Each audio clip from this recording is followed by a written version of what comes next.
Just a second here. Okay. Hey, everybody. So, hi, Timian again over here in Malaysia, and once more with the beautiful lady in Indonesia, Sari. And we've picked up Steele, who I'm confused now. I'm not actually sure where he is and where he's from. So, True. these things quickly here.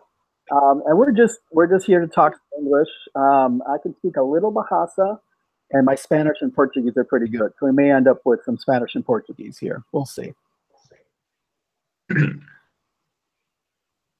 So go ahead. Where are you actually from, Steele? Okay. My name is Steel. I'm 25 years old. I'm from Peru. I'm not from Lima, the capital, but I'm from Chimbori, Okay. which is which is much close from Lima, actually. Okay. And Which means you're not that likely to speak Quechua, right? more or less. So how is your Quechua? What? How is your Quechua? No, I don't speak Quechua. Okay. Normal for people. No, it's very difficult because there is like So 12 kind of Quechua, so it's Wow. Okay. oh my god. No. Sorry, Steele. So let's. Okay. Hi, sorry. yes, sir. So uh, but the first I wanna say welcome to you from Peru, right? And Yes. I and after that, by the way, sir, may we get some topics for our for our conversation this morning, sir? Maybe what about something that is a good topic? Maybe about yeah, whatever. You Do want you have an idea, sir? you want to organize things. You don't like the conversation with no agenda. You want some bullet points, huh? Yes. Steele, do you have any bullet Yeah. points you'd like to cover? Sorry, Tim, I couldn't catch it. Do you have any bullet points you'd like to cover in our conversation here, the three of us? So, Personally, sir, I no, go ahead. actually, okay, uh, because I have something to do, sir. Maybe in a moment I will leave first its conversation, but if I have finished my jobs, I will continue again. Okay, Mr. Tim? Okay, you just That's got done good. telling me you're good until 1 o'clock, and now you're abandoning me. Okay, sir. Uh, okay, goodbye and see you Okay, later. goodbye.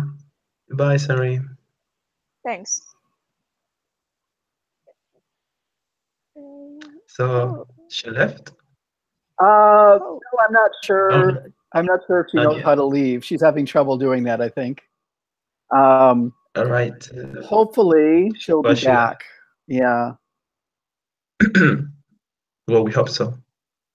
yeah, we'll see. She was So, surprised the other day that she was actually live on YouTube.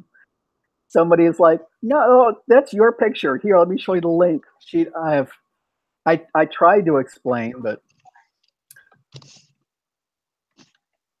so well, so she's not mad do you at me. have any topic? Do you have any topic do you want to discuss I or I just random? I haven't talked to you before, so generally I just like to talk to people and see where the conversation goes. Yeah, it's Hablamos un poco de fine este with me. idioma, hablamos un poco del otro idioma, Exacto. hablamos portugués un poco, si es posible. Hablamos Uh, portugués un poco, sí. Muito bem. Muito bem. Tudo bem. So I wanted to ask Sari before she left, why did she wear that weird stuff in her head?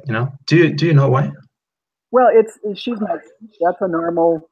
Um, Many countries, well, the countries in Asia that Hmm. are primarily Muslim, um, They tend to give women the choice. They can choose to wear a headscarf or not. There's some countries, like I think Saudi Arabia is one where women are like required to wear a headscarf.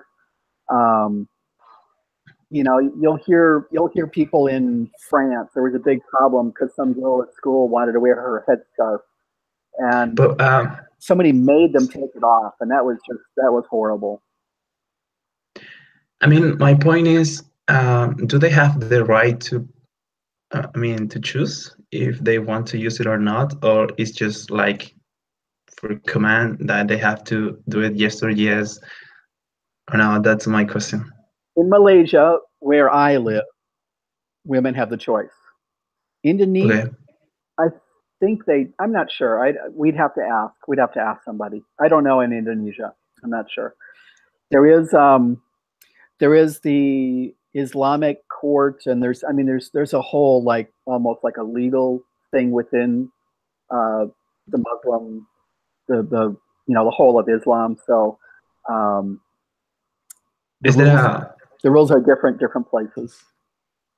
do you think in the countries that were in that kind of course, it's mandatory people who do not follow the rules? Because I believe that is some kind of religious thing that they use it for.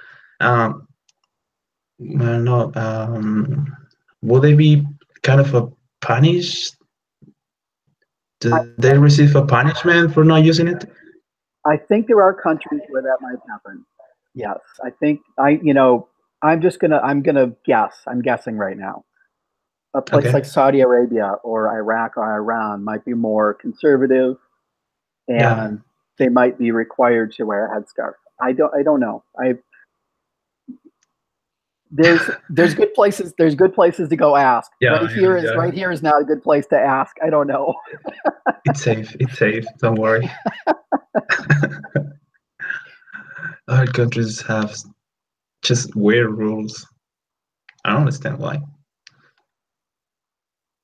By the way, do you have any religion belief? I'm a nothing. No. No, no. Okay, that's good.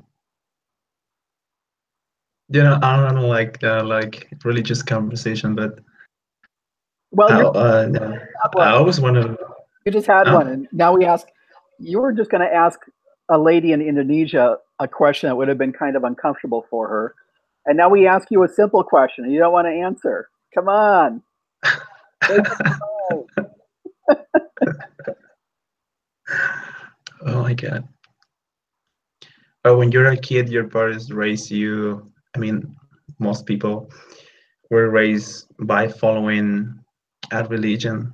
Yep. It's kind of you don't have yeah the right to choose if you want to or not. So yeah, when you just run out, you just realize what's the religion you want to follow, or in fact is you're a religious person or not. You know.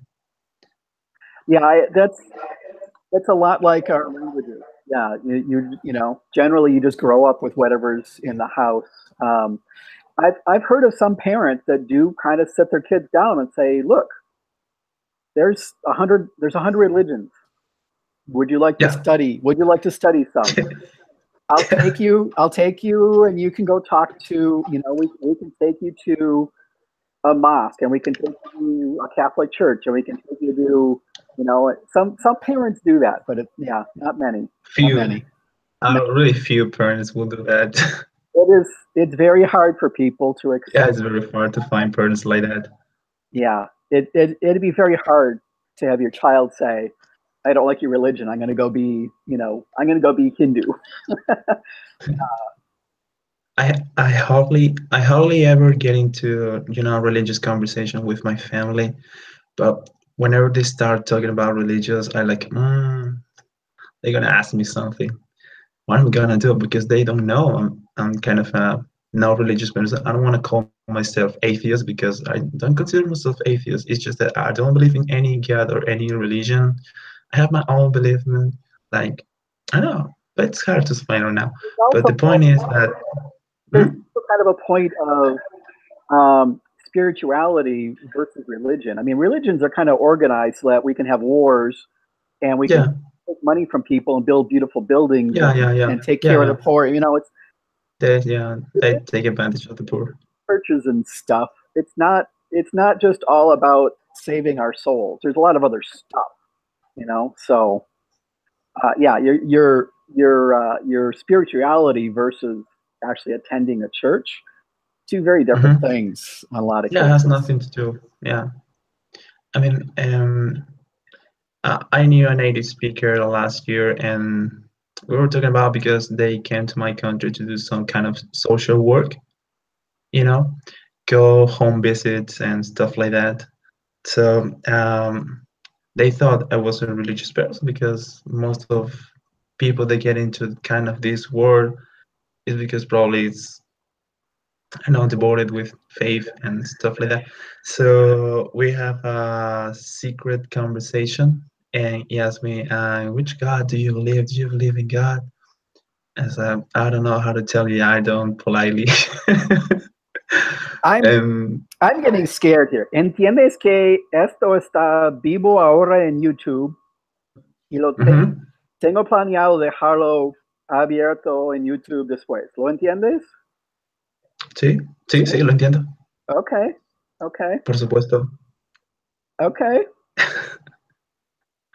Mi español es mi lengua nativa, no tengo ningún problema entendiendo español. Y por eso usé español. Okay, so okay. Because your family might run into this video. I'm just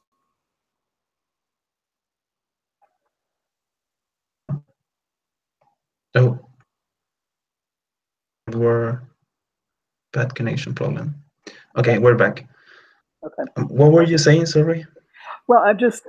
It is possible that your family will see this video at some time. So, just wanted to ask again. With subtitles, of course, because they do not speak or understand English. Okay, but they have friends that do, correct? That's a possibility. There's a possibility. Okay. I wanted to ask again. Okay. Okay, so what were I saying? Okay.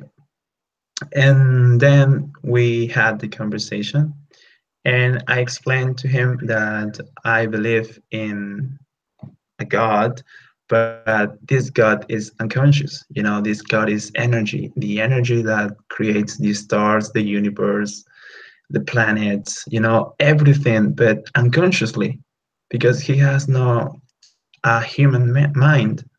So he's not conscious of what is happening. This energy that just creates things, and that's why we are here. And that's all for me. So that's all for me. That's all I think about what is God to me. I could imagine that getting very interesting quickly. How did it proceed? Were they wanting to correct your ideas, or were they just discussing? I don't know. I had the conversation with my parents once, but I did not, I did not tell them that I wasn't a religious man. But I know my dad, it's kind of a soft religious guy, and my mom is soft. I mean, they are not very restricted with religious. That would be okay if I tell you, like, Mom, I don't believe in God. Okay, it's your problem. She might say that, you know. She's not gonna tell me, oh, you're gonna burn in hell. Okay, good. I've when I still lived in the States, we would have Jehovah's Witnesses knock on our door once in a while. Yeah. And like, I don't know, I guess somebody must let them talk to them sometimes, but like it was tradition in our family to just, say, thank you, it's like a glass of water. Thank you. Bye. Did you find out a mad person? Like, what do you want? I'm sure they run into people that are like that. No, I mean, there's no reason to, be mean, but that sometimes they can be a little aggressive, wanting to express their idea. And for me, I'm like, I'm happy for everybody to have their religion, and whatever that religion is, you know, Okay. as long as we're not promoting killing people, and religions don't do that, you know. So They great. used to. Well, yeah, I mean, Catholics. well, Yeah, yeah, Catholics back in time. well, yeah, but that wasn't something they actually got from the religion. That was something a king used the religion to accomplish, and they went off and Yes. used religion to gather money and conquer Yeah, places. they took the name of the Lord, to do their stuff. And They're that killing people. and that is what a lot of terrorists are doing today. Is they're saying, "I'm doing this for this religion." Well, no, Hmm. you're twisting things. Yes, yes, You're actually. you are trying to confuse people, and you are. Right? You're confusing people. Good deal. Like I politicians. Yeah, yeah. Oh, The same they do. what I said yesterday, I've got to say the same thing. What? What did you say yesterday? I didn't say that. You got a video? That wasn't me. Yeah. I got it. Yeah, I got it. Yeah, that's what they do. I for the most part, I'm kind of a leave me alone kind of guy. I mean, there's there's things I got to attend. Like I had to go to a church for not to a couple mosques for weddings recently. You know, Uh-huh. I do what I have to. But Okay. Yeah, it's understandable. But by the way, did you vote in the States? no, I did not. Did you? Okay. No, I'm not in the States. But here in my country, yes, I did vote because if we don't, we have to pay the bill, Mm, and it's not cheaper. yeah. So yeah, yeah, I did vote. How big? I don't know. How many people live in Peru? Oh, it's like 32 million people. Last count I heard for Malaysia was 28 million, and that was a couple years ago. So um, I'm going to check that. I'm pretty sure Malaysia is larger than Peru. Could it be? So there must be a lot of people in Lima. Which city's got lots of people? Oh my God, how many people in Lima? Let me think. Uh, easily 80 millions, 19 millions. 18, I think you mean. There's no city that's 80. I didn't hear 18. that. I didn't hear that properly. No, no, 18 millions or 19 millions. Okay. 19 millions. I'm not sure. Okay. And that million shouldn't have an S on the end of it in that case. And I don't know why. I can't explain it to you, but 18 million, not 18 millions. Yeah, yeah, I know. Thank you. It's an adjective. It's an adjective meaning 18 million people. We just don't say the word Mhm. people. Adjectives don't have Okay. S's. Oh, nice. Um, okay, I don't believe this, but Google is Google tells me that Okay. Malaysia is 330, so roughly one third of a million square kilometers, and that Peru is 1.3 million square kilometers. So Peru is 4 times larger than Malaysia. You see, we are a big country. I don't believe it, but okay. I will look at the map. I do know that the Malaysia's got two pieces. It's got the peninsula, which runs from Thailand down to Singapore, and then Uh-huh. the part that's over on the island of Borneo. And the part on Borneo is supposed to be larger than the peninsula part. Um, and we can drive. I think we can drive about 10 hours. North to south in good traffic. 10 hours. Yeah, it's a very narrow peninsula. So tall and tall and skinny.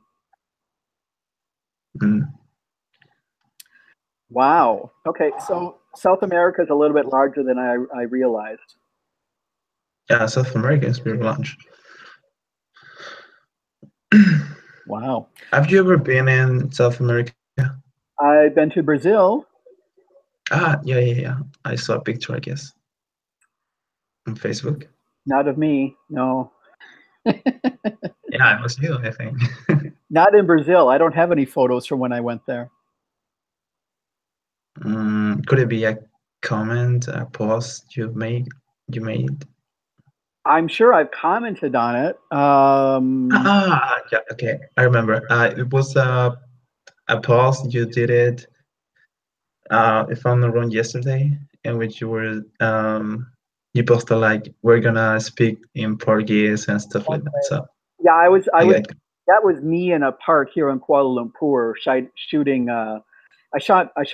Actually, they were live videos. I shot live videos into a group. oh. Yeah, I did it 3 times. Once in English, once in Spanish, once in Portuguese. Mm-hmm. And I was just standing at a. You can't get from Brazil to here that fast. You just can't do it. No, no, I know. I know we can't. You used to be able to when they had the Concorde. You used to be able. You probably could have flown. I don't know. I bet you could have flown to Paris and then from there to here. You could have done it in 8 hours. I would imagine, but no more. Probably with one special Russian plane, ultrasonic speed. Well, if you had your own jet, yeah, if you had a $10 million jet, you could probably hop over to Africa and then I don't know which way is closer, but you probably could do it in 24 hours, just flying direct. Yeah, So or even less. yeah, I wonder. I wonder. I don't know. I'm curious now. I might go check some of that stuff out. How long does it take? Okay. How long does it take to fly your private jet from Rio de Janeiro? Is that a pink elephant? Yes, it is. Do you have any pink elephants? No, I just was wondering if it's yours. I mean, it was a gift or did you buy it? I don't know. Well, I told people a story about it one other time, and I realized after I told the story, I lied. Um, Okay. I told the story about winning a huge. It was actually a huge lion at a place called Great America in down in Illinois near Chicago years ago, and we actually gave that. One of my wife's coworkers was from Iran. She wore a headscarf, and in California, and we left the huge lion with her because she had 2 little daughters, really cute. Um, this one, I don't know where we got it. It might have. It probably was another one of those, state fair or Probably just appears there. Disneyland. No, we probably carried it around from a couple countries, but I don't remember. Okay. I don't remember. Okay, so super mid jet and mid-sized jets. Now let's go light jet. Let's say you've got there are some business class jets that a person could buy. So this is saying minimum 350 knots or 400 miles an hour. Okay, so distance Rio to Kuala Lumpur, 15,000 kilometers in miles. 9,700 kilometers divided by 350. 9,700 divided by that was 400, I think. 400 miles. 400 miles an hour. Yes. 24 hours just to fly the distance alone. Wow. You'd need a normal, what I believe is a $10 million jet would not get you here in less than 24 hours. And that's if you had enough fuel to fly direct. Oh my God. I didn't realize that. Well, And I now we don't know. and I don't know if there might be any places where you would prefer not to fly over if you're trying to go in a straight line, you know? Yeah, So yeah. I'm not sure. Oh, me neither. So you don't seem to be having any trouble at all understanding me, which is really cool. No. I Cool. guess. And I have the opportunity, but I haven't paid enough attention. How did Okay. you learn your English? Was it at school, at the university? Did you learn on YouTube, like one of my friends from Brazil? Um, well, I used to live in Chile. Yeah, it's next to Peru in the Also, south. not the best place to learn English. Not popular thing to do No, in Chile. no. I was there studying high Okay. school. Okay. Okay, And and then we were taught English and French. I don't like French. I don't like how it sounds. We're okay. gonna Je we're ne gonna parle pas make français. no, we're gonna make some weird sounds to speak French, and I didn't like it at all. Okay. So, but when we had the English classes, I feel more comfortable. I feel like it sounds good, it sounds elegant, it sounds pretty nice. So I decided that I would study more English than French. Okay. So when I had bad grades on French, I couldn't even care less. So I tried to focus more in English. And when I got back to Peru, I looked for an institute in which to study English, and I had a teacher. He was from Mexico. I don't remember exactly where he was from. Okay, but I studied 3 months, and then I quit. I had a proposal for job, and so yeah, I quit studying English. I studied only 3 months.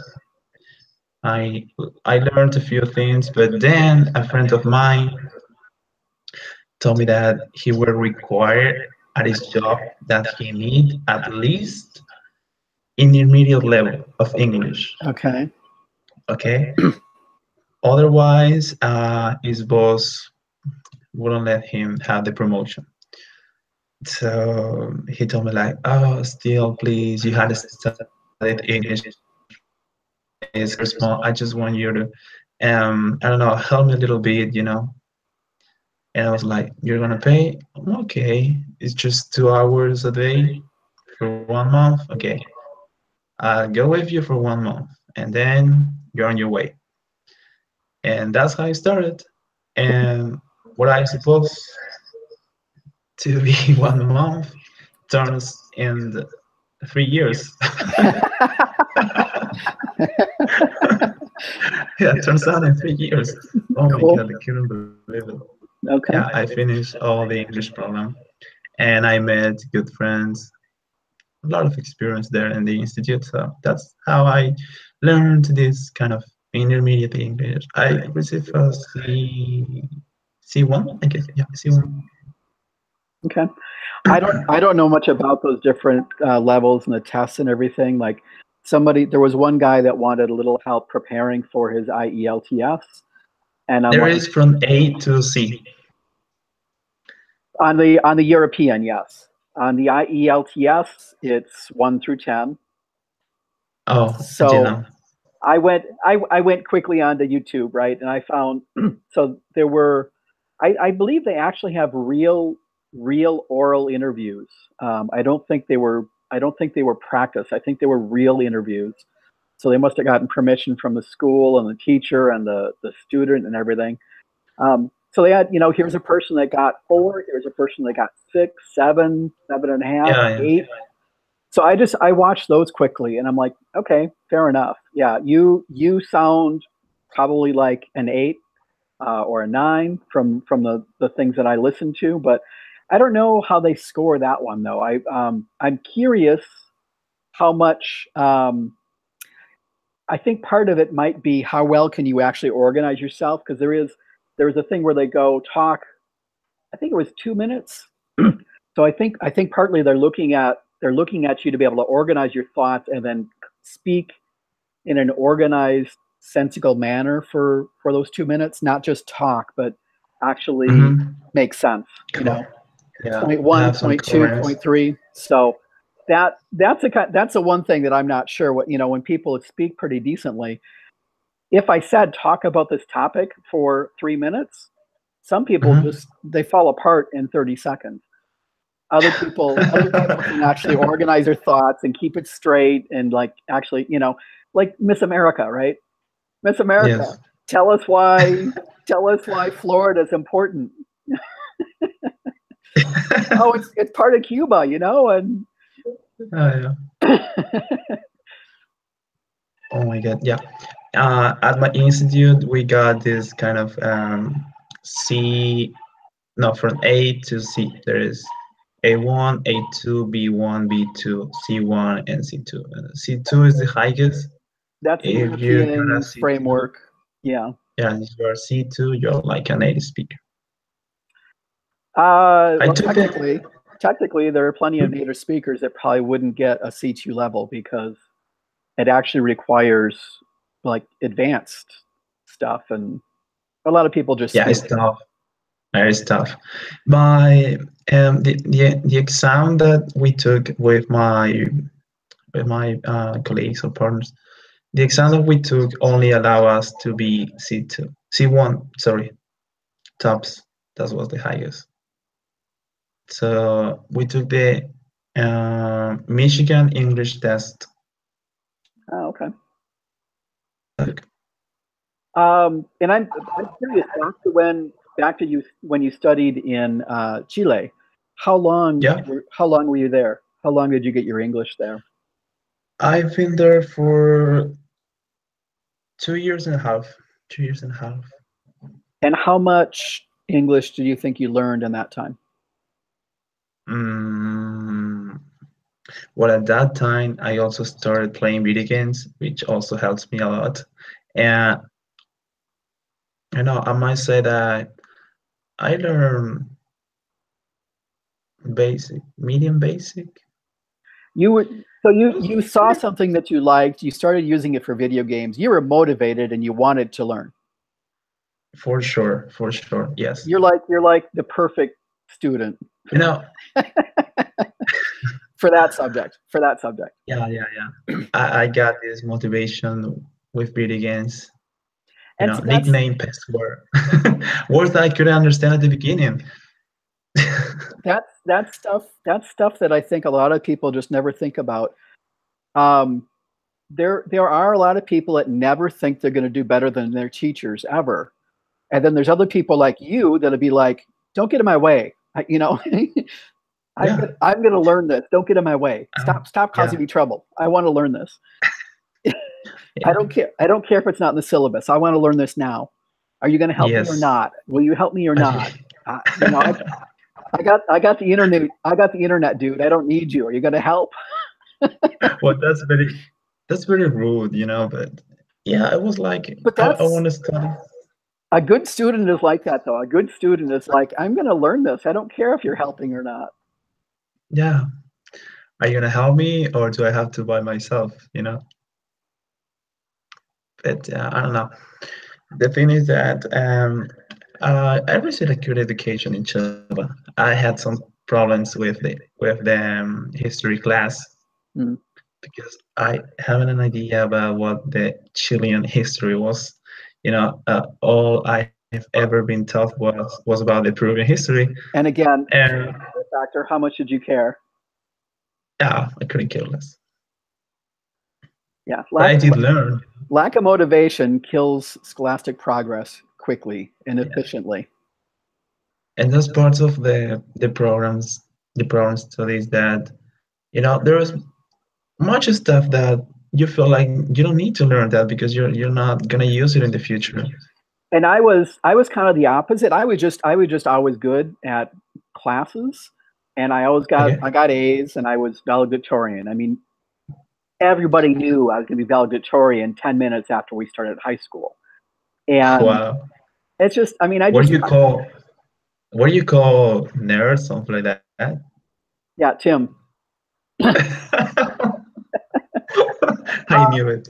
No, I don't think they actually called me a nerd because like I wasn't like into science and stuff. I didn't build a car or I didn't build a computer.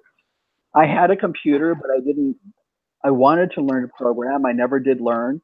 Probably Um, your parents thought that you were to become a mathematician, something like that. oh, my father is an electrician. He wanted me to take over his electrical contracting business, Oh, and I didn't go into those studies.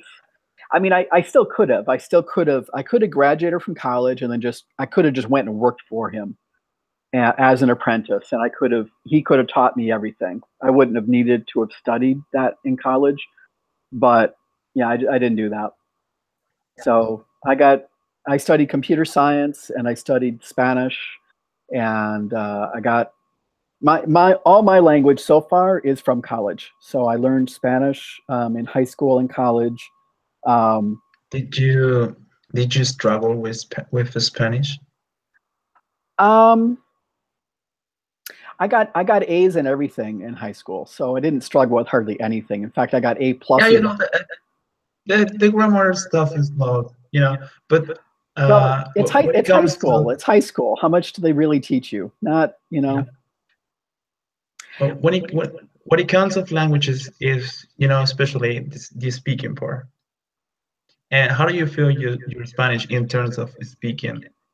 Because now, probably now we're most people that study Spanish, they're very good at listening, they're very good at grammar, but when it comes to speak, they have some problems.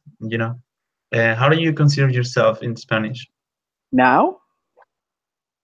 Well, now, back then, you consider yourself an A. Now I don't. I mean, now I've seen more of the world and I've talked to more people. If I talk to people from Argentina, I know I will have trouble understanding. If I Okay. talk to people from Mexico, unless they're being really nice, they're going to use a bunch of words I've never heard in my life. So Yeah. like there are a couple cousins you and I both know probably, and they found me when I first started on WhatsApp, and I got on a call one time with both of them, and they're like, "Say this," and I'm like, "I don't know what the hell that is. Tell me what it Okay. is. I'll believe you, but tell me what I'm saying before I say it. Am I saying, you know, I love my Mm, boyfriend? What am I saying? What, oh. I don't know. I had no idea. I had no clue. So Yeah, I don't like that. I don't like that, and I don't enjoy that I've because had, people I've took had other advantage of. people, I've had other people from Indonesia go say this. I'm like, and they're like, this is what it means here in Indonesia. And I'm like, okay, good. At least you're telling me what it means. I have to believe them, right? I have to But what trust if them that, what if yeah, it's a cookie guy? I say, say this, and you're like, are you sure this is what I'm saying? And it turns out that it's not, and you're saying I've, something weird. I, I will trust people. I'll make a judgment call. Can I trust what they're telling me? I wasn't comfortable with these guys from Mexico. I wasn't comfortable saying what they wanted me to say. They were saying Oh say no, this. They were saying say I this. don't. I would search it. I was searching it on Google. I'd read it, Yeah, yeah, and then I was like, okay, I'll say that. And the next thing, I'm like, yeah, okay, yeah. okay, I'll say that. I don't, I don't, I don't trust people easily. If I were you, I would also Google it first.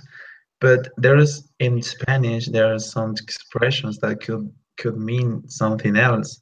Probably Google tells you what it means literally, Yeah, but could mean something uh, else. And these I'm people like, know it.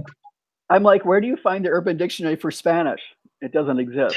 Sometimes it's in Doesn't the urban. exist. Sometimes it's in the Urban Dictionary, but yeah, a lot Yeah, of the Urban times, Dictionary helps a lot. yeah. But yeah, a lot of the second and third meaning stuff, and the meaning from Chile versus the meaning from Mexico kind of things. It's not, yeah, that's Mm, not easy to find with Google. that is, yeah. What has the Spanish language is that people from Colombia, people from Chile, people from Venezuela, people from Mexico, Uruguay, Argentina, Spain. They all have some kind of accents, but also have expressions, little changes in the language. Because I think you have realized that Argentina sounds very different from a guy from Spain. Oh, Ar- Argentinians can say, what is the word that Argentinians can say? Okay, just first of all, votes. the first person in Spanish is yo, Yep, okay, and Argentinians can say that they say yo, yep. yo, uh-huh. So that's the most highlighted difference between the Argentinas and the rest of the Spanish-speaking countries. But and I've been exploring a little bit where people actually use like vos instead of tu, and apparently Mhm. that's a lot more countries than I realized. I get Costa Rica, I It's guess, in does a, that. Argentina, no, no. no, It's in Argentina, in Spain, no, and Uruguay. not in Spain. In Spain, they use vosotros, but it's Yes. it's the same. But it's almost the same. Vosotros has the same meaning that vos, because No, both means you. vosotros is plural. They use with s and without s. Vosotros, vosotros. No, they do not. In Argentina, they do that like that. Okay, I've been in Argentina. okay. I've been to Spain. I Vosotros don't know. is No, yeah. no, in Spain now. In Spain now. In Argentina, they do it. Okay, yeah. And see, that's the thing. I know the rules. I know the rules are a bit different. It's not that hard to learn it, but I just haven't spoken with people from Argentina enough, or I haven't. Like I've got one friend who's from Uruguay, and she seems to know quite a lot. So I could probably get like the rules for all of South America from her, but I haven't taken the time to do it. I've never been in Uruguay. I had a friend, and when I talked to him once, he sounded really, really Argentinian. Could it be because they are together and they share kind of the same culture? Well, I But don't think Uruguay is a very large country. So let no, me no, no, check. it's small. It's pretty small. Um, there's not. I must say it's the smallest from South America. Okay, that's about half the size of Malaysia. So it's still a decent sized country. But still, from the center of Uruguay to get to Brazil or to get to Argentina, I don't think it takes that long. Let me try No, searching. no, no, no. No, it doesn't take that long. Probably 30 minutes. They're all together. But it depends where are Well, you. You're in the capital. flying, yes. Oh, flying. Flying, I would say a half hour. Yeah, if you were driving, it could take you 8 hours. Let me see here. Yeah, from Peru to Chile, and by plane, there's 3 hours. Oh, less than 3 hours. Yeah, let me try this. I'm going to go Cortina to. Oh, someone has joined. Oh, did he? Aha! Who's there? Howdy. Well, the name comes up as Abdi Rahman here. He's got a different Oh, name on Facebook. Let's see if he comes yeah. back.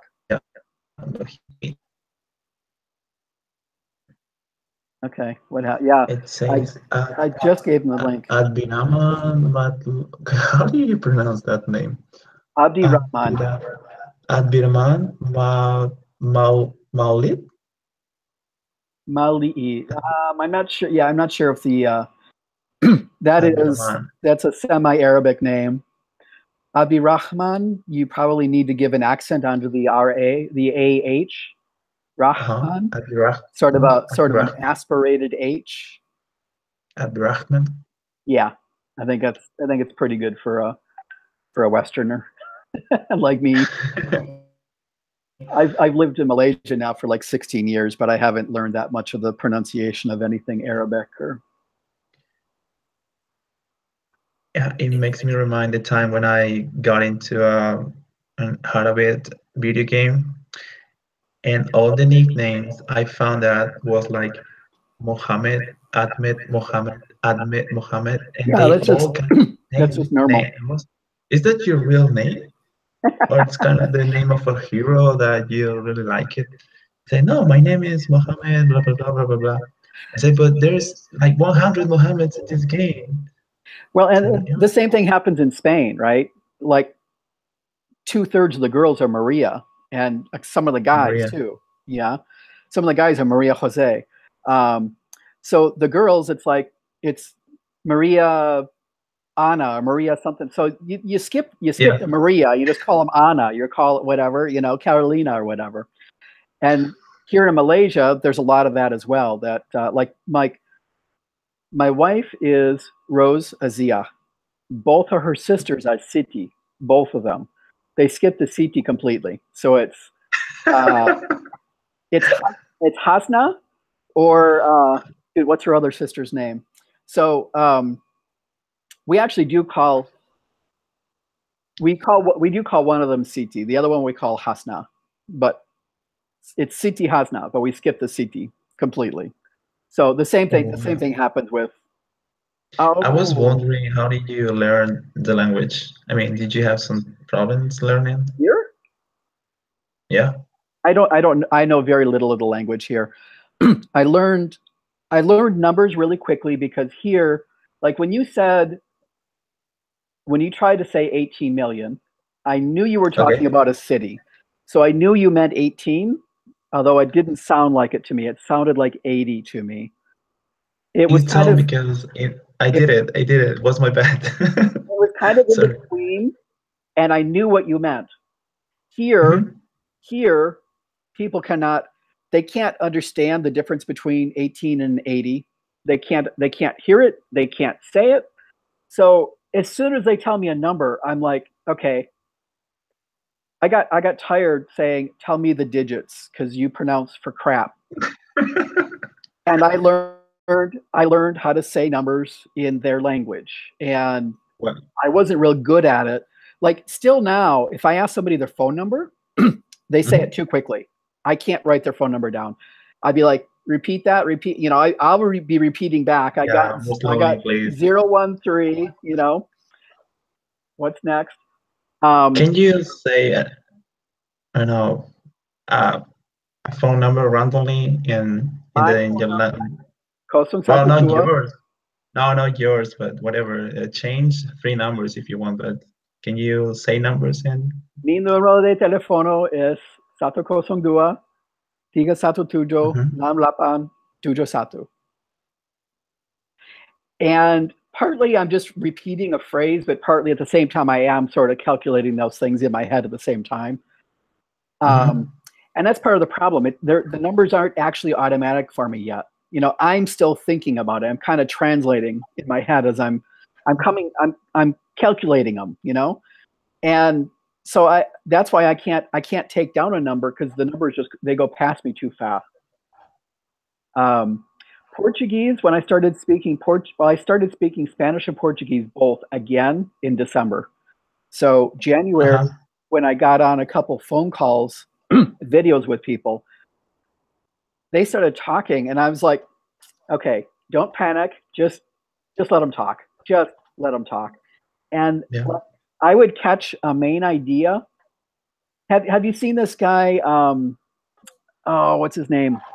Benny Lewis. Have you seen the guy Benny Lewis? No. He's the Irish polyglot. He's got a website called Fluent in 3 months. Well, I think he's even said the best he's seen somebody do is fluent in 6 months for any language. Um, Wow. but he's got a website called Fluent in 3 months, and part of what he did was he traveled the world, and like everything he owned in the world was in a knapsack. So he did have a laptop. He had like 3 shirts, a couple pairs of pants. He had almost nothing, and that was all he had in the entire world. That's And all? he was translating, he was giving, English lessons and stuff. But the whole time, he was also creating a YouTube channel. And, over time, he created some language products. And he's got some stuff that's free. He's got some stuff that's like $20. And some of what one sequence of little booklets he's got is called English is easy, Spanish is easy, French is easy. And he's got different things for each language. So it's not like he just took the English advice and then translated it for Spanish. It's different things for each language. But part of what he I'm not sure if it's in that guide or a different one he's got, but one of his guides for each language is here's the down and dirty. It's almost like a phrase book, but it's like, okay, most people are trying to teach you all the fruits, all the kinds of transportation, all the Yeah, types of relatives, um, all the kinds of rhythms. all the, you're sick and you're at the doctor. Here's like everything, from, you know, my sex organs hurt to I've got a sore throat to um, yeah, I've got a cough. I had trouble with my eyesight yesterday. They got all those phrases. Benny is kind of like the other way around. Benny's like, okay, I can give you 10 phrases and you can have a conversation. So Okay. Yeah. he's like, ask somebody, they're going to ask you, where are you from? So understand when they ask you that. You don't have to understand it perfectly. You don't have to be able to say it. Yeah, to Understand sum up, that's, he teach useful phrases, yeah, well, right? he's like, your normal phrase book, your normal school wants you to learn a bunch of grammar and and words. Yes, It's stupid. yes. Benny, I disagree with him about this now, but when I first saw him, I thought it was awesome. Benny's like, learn a language for an hour, do a video on YouTube, and do a video once a week to show people how you're progressing. And he does that. And so you can go find him speaking Chinese on YouTube, and he sounds like a complete idiot. And it takes him forever to say 3 sentences. And he's got a very patient person on Skype talking with him. Mhm. And I'd be interested. I bet you most of the time his first teachers are probably female because they're kinder and gentler people than men. Um, so I did watch a little bit of his first Chinese. I don't think that's a good approach. I think it's a much better approach. You just sit and listen and read and stuff for a couple months. Get comfortable to the point where some of it's automatic. You don't even have to think about it. Yeah, When the person asks you, how are you? And they tell you the temperature, and you just know. Your brain doesn't need to be calculating. Um, yeah, but anyway, Benny's like, okay, look, if you're only going to learn 10 phrases, here's 10 good phrases. They're going to ask you, where are you from? So know how to answer. And then say, how about you? You don't need to ask them the question. You can just say, how about you? They're going to ask you, are you a student or do you work? Know how to yeah. answer. And then say, how about you? Right? And that phrase, how stupid is it that people don't think about that? But that's an awesome phrase in any language. If you can say how about you, or maybe say it 2 or 3 different ways, so the person you're talking to doesn't get too bored with you. You can have a person talk to you for 10 minutes. You've said 10 things badly and you had a conversation, right? You understood how Yeah, much, but yeah, like, cool. And people like to talk about themselves. So if you had them talk for 10 minutes, they were probably smiling and they probably think you're an awesome person because you like them. yes.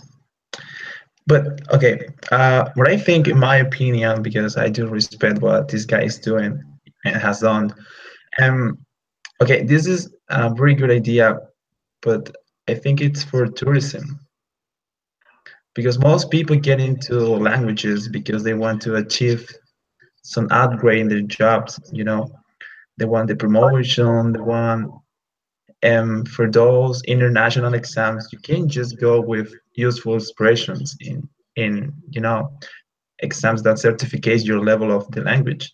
You have to know a lot of grammar, you have to know a lot of listening, you have to have a good speaking. And so if it's for tourism, you just want to go to Brazil and you learn previously some useful expressions so that you can communicate with Brazilians easily, or at least basically, that's okay. But if you want to have a job in Brazil, you want to apply for a job in Brazil, you gotta have at least intermediate level, and you have to go to an institute or the university or whatever to study Portuguese. No, no, no, no, no, no, no. Now I've got a the method I'm going to be using to learn French is Okay. it's kind of similar to the Benny Lewis method, except Mhm. it's a couple other guys that I've run into. There was a conference early 2018 called the Polyglot Gathering, um, and they've got like their entire conferences on YouTube, so you can go watch all the sessions. Oh yeah, yeah. Of course there are. The one guy, Steve Kaufman, he's probably 70, I'd say 75 years old. He speaks 10 or 12 languages now. I think those are his fluent languages, or at least 6 or 8 of them are fluent. Um, and he's recently learned. I'm not. I think he did 3 months and then 3 months back and forth between Arabic and Turkish. I think it was. Wow. And he'd recently studied a few Slavic languages, and apparently Turkish is somehow related to the Slavic languages.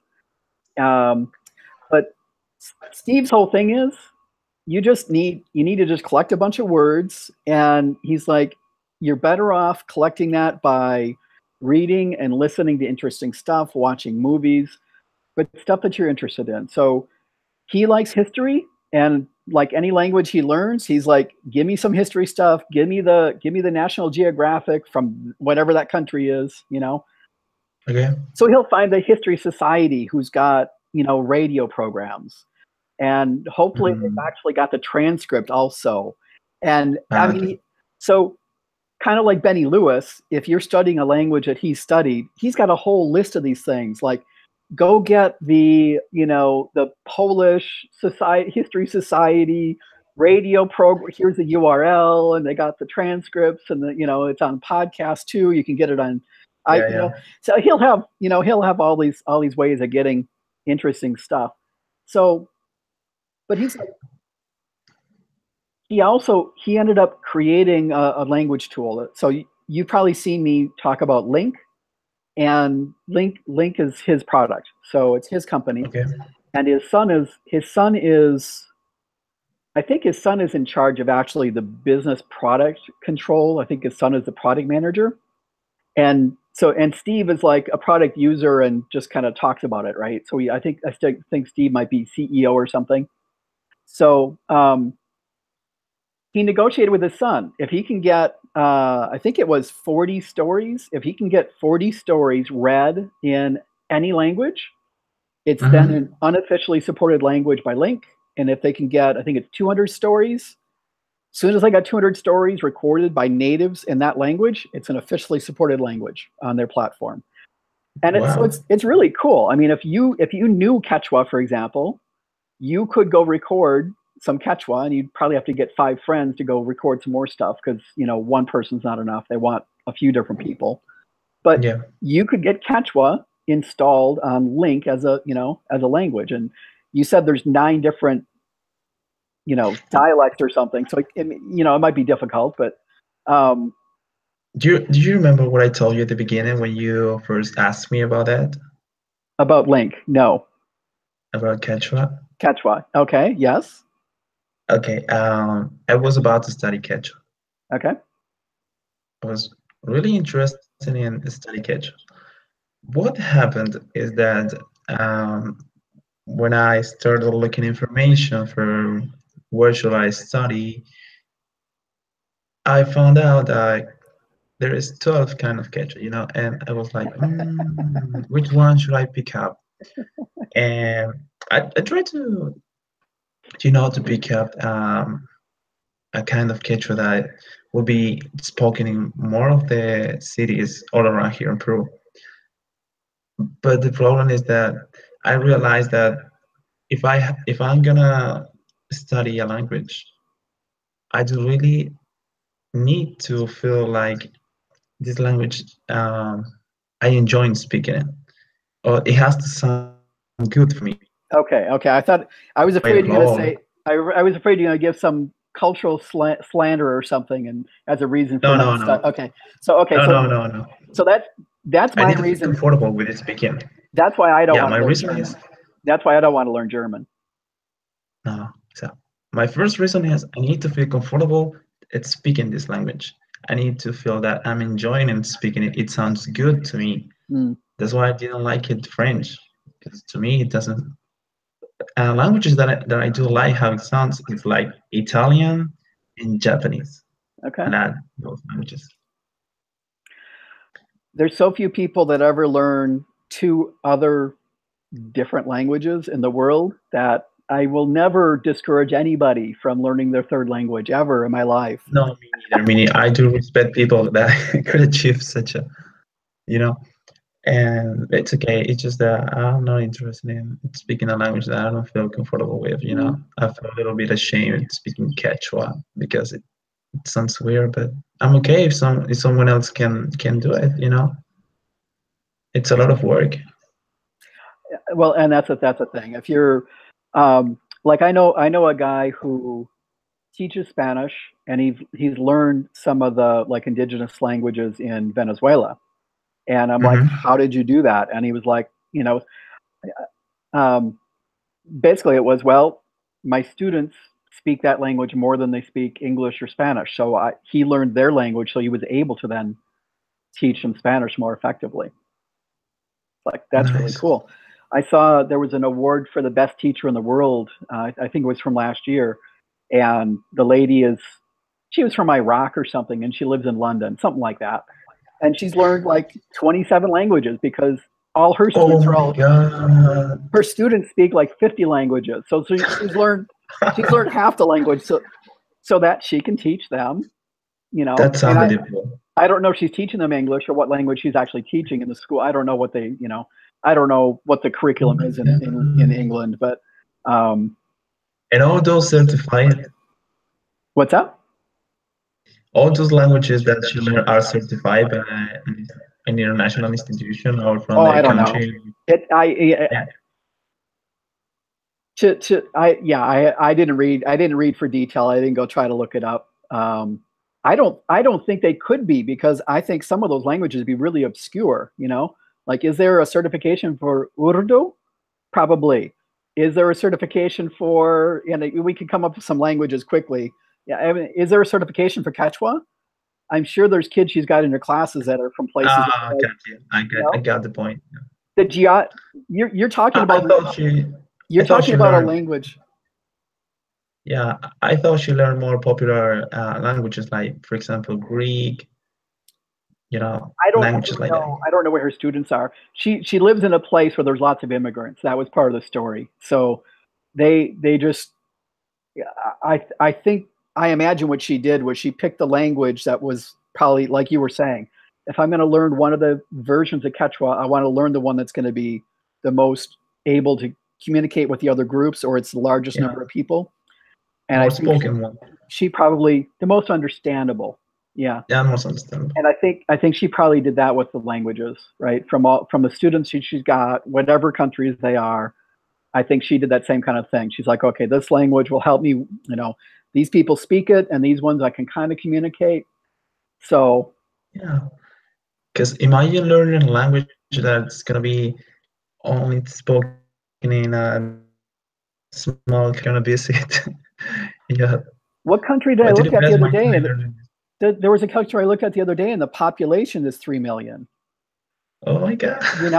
And you think about, okay, so some of their people have moved to other places. So yeah, some of them live in Chicago or New York. Okay, granted, but how many? Is there another million in the world? So are we talking 4 million people that speak the language from that country? That makes me wonder. Yeah. Wonder if I want to learn the language. I It makes you wonder, like, did this language deserve my time? Yeah. I mean, it sounds bad, but honestly, yeah, yeah. Japanese, to me, there's plenty of people, and there's enough business on Japanese. That makes sense, and I don't know how many people speak it. Chinese, Uh-huh. huge number of speakers. Uh, Chinese and Cantonese, to me, two awesome dialects. Yeah, I'm not sure if I ever want to learn. Teochew. It's another dialect. It's a small Okay. number of people that speak it. The thing with Japanese, besides I had a girlfriend that was studying Japanese. It was back in time when I was a child. I watched a lot of animes, you know, but they were translated, of course, into Spanish. When I'm at the age of 12, 13, more or less, and I discovered mangas, which was kind of you know, Is that a the comic? advanced chapters. No? Oh, okay. I don't know these things. I mean, I'm too old for this stuff. So I hear you guys talking about these things. I've heard the Okay. name, but I've never seen them. Okay. So Okay. So imagine you might know Dragon Ball. I've seen you guys talk about it. Okay. Okay. Yeah. So Dragon Ball, it's kind of an anime. In America, there is not much popular the animes. There's the comics, comics. So, well, in Japan, it's very popular the animes. So the anime is the series that it's in video, and the Okay. mangas are the There books. is there is a word you clearly said wrong. First one. There was one other word I was going to mention your pronunciation, kind of a little off. Okay, which one? You just said serie. That's a Spanish word. Series. Okay, which is Series, the series, series? or maybe serial, depending. I think you mean series, though. You're talking about In Spanish, we say serie. yeah. And you sort of Americanized that word when you said it just now. Okay, It's the first word I've actually heard you say wrong. Good, okay, very, very cool. okay.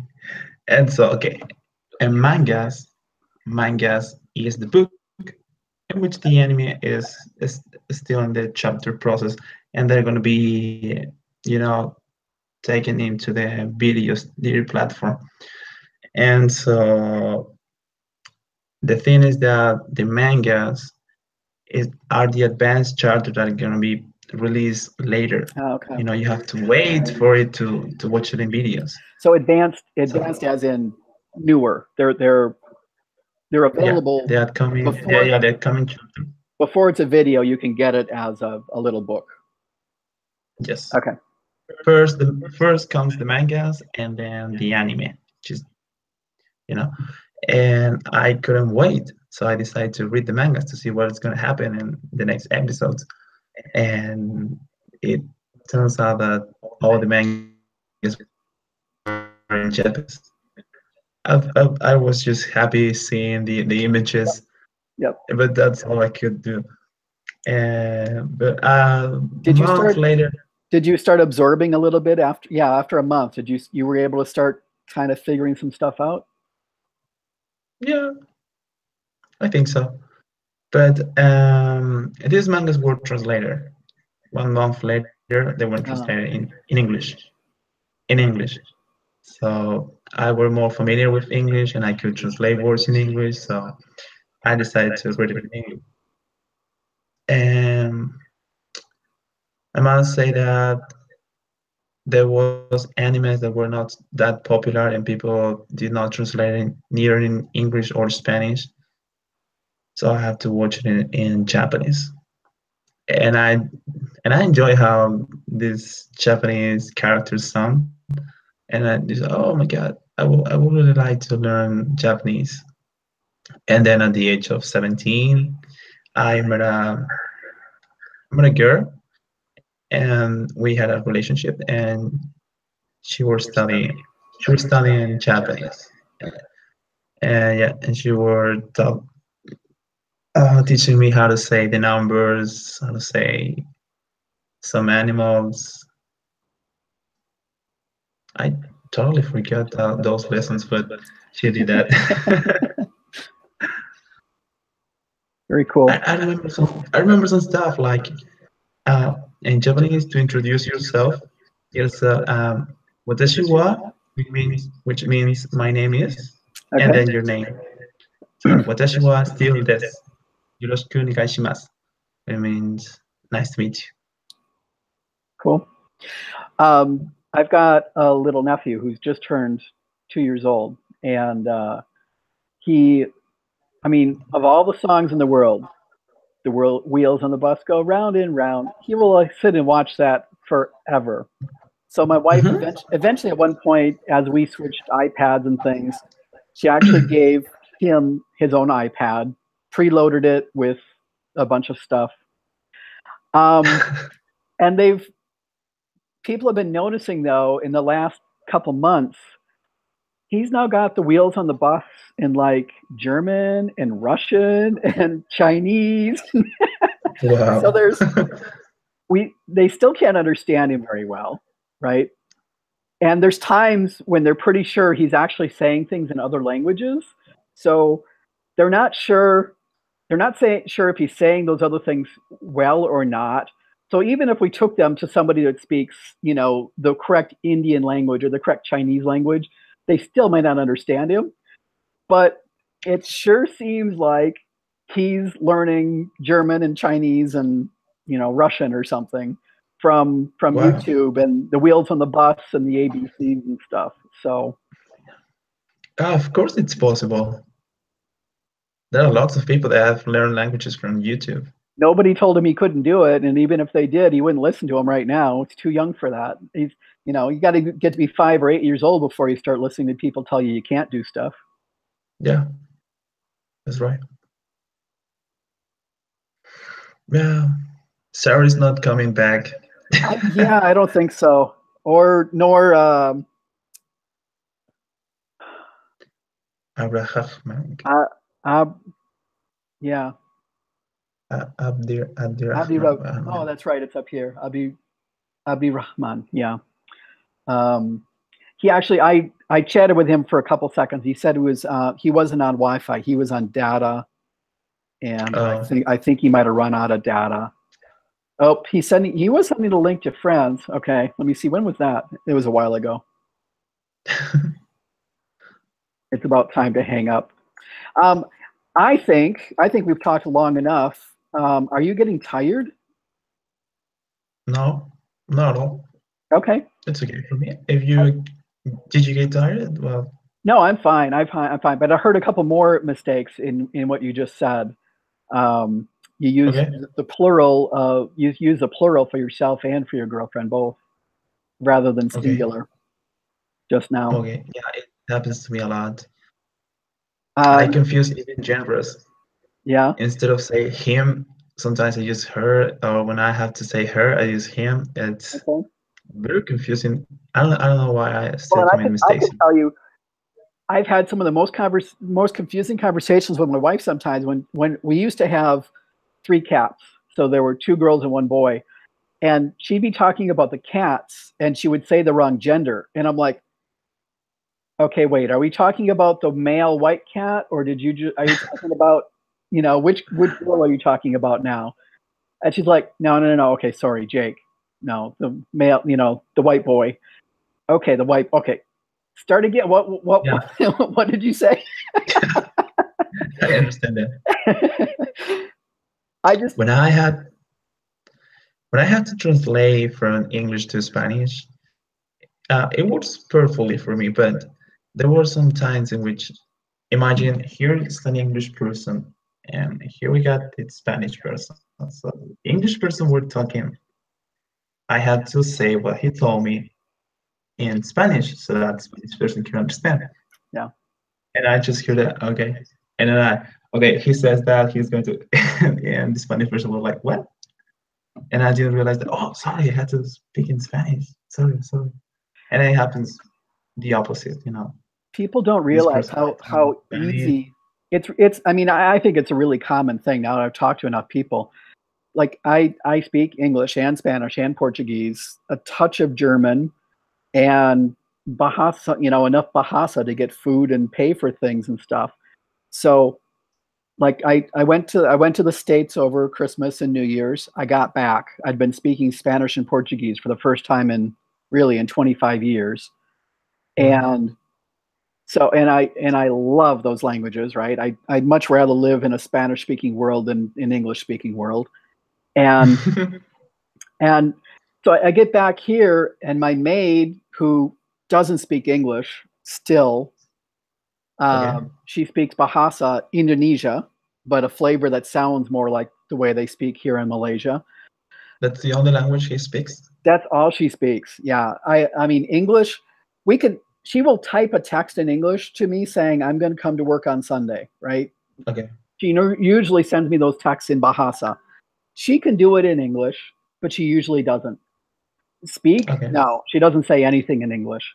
So Uh, she comes the first time after I got back from the United States, and she's talking to me.